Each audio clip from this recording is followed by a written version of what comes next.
চলো স্বরবর্ণগুলো লেখা শিখি। অটা এইভাবে টেনে নিয়ে লিখতে হয়।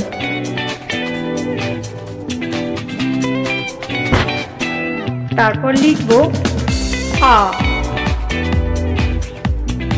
আটা দেখো এইভাবে লিখতে হয়। আ অনেকটা অয়ের মতোই, শুধু একটা আকার যোগ থাকে। এরপর হস্যই।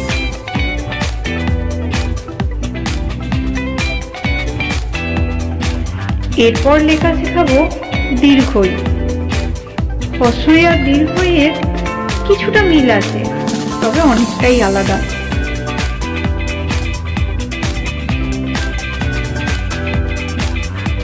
এরপর দেখো আমি লিখছি হস্যৌ।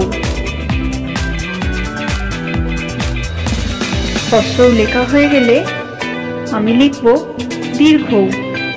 হস্য আর দীর্ঘ প্রায় অনেকটাই এক দেখতে।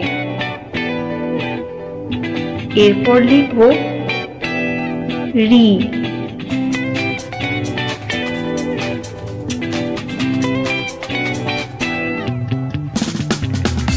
এরপর লিখছি লি।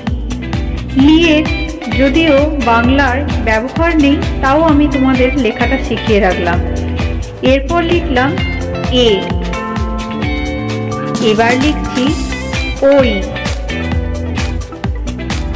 এ আর ওই এর অনেকটা মিল আছে। এবার লিখব ও। তারপরে লিখলাম ও। ও আর ও অনেকটা এক দেখতে। হয়ে গেল সব স্বরবর্ণ লিখতে শেখা।